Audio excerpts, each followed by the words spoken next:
The Washington, D.C. Superior Court system consisted of 117 sitting trial court judges. Their primary task was to assure an impartial administration of justice, the kind that was supposed to be at the heart of every civilized society. Fairness and balance were the cornerstones of impartiality. In the criminal courtroom, fairness required the avoidance of surprise. Balance meant equal respect for the interests of all concerned, the accused, the victim, and the public. Without fairness and balance, the ability to distinguish between accused and victim might prove unclear, as would maintaining the civilized character of our society. Judge Cyrus Brooks had always thought of himself as among the best of those 117 active judges. Lately, however, he was beginning to wonder whether he was still up to the task. If a man was arrested for robbing a convenience store, it was clear who the accused was, who the victim was, and what the public craved: upholding peace and order. Simple and straightforward, right?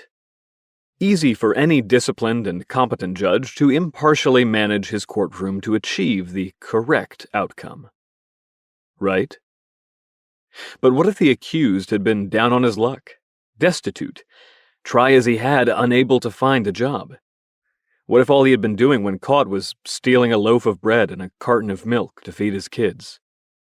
After he had already exhausted his food stamps for the month, with 10 days to go?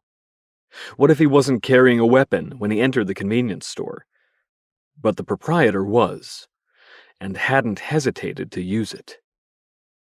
Once upon a time, if you were unhappy about things, you wrote your congressman. If he ignored you, then you didn't vote for him the next time around. You voted for the other guy. Maybe you even campaigned for the other guy.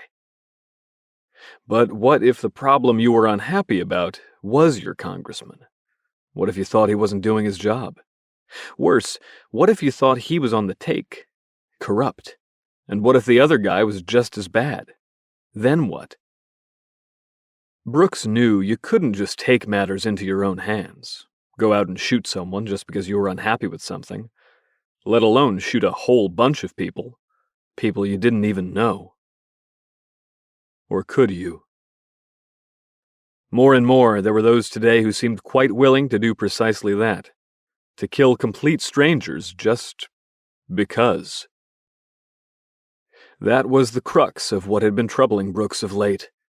What if one of those alleged killers was arrested and assigned for trial to his courtroom?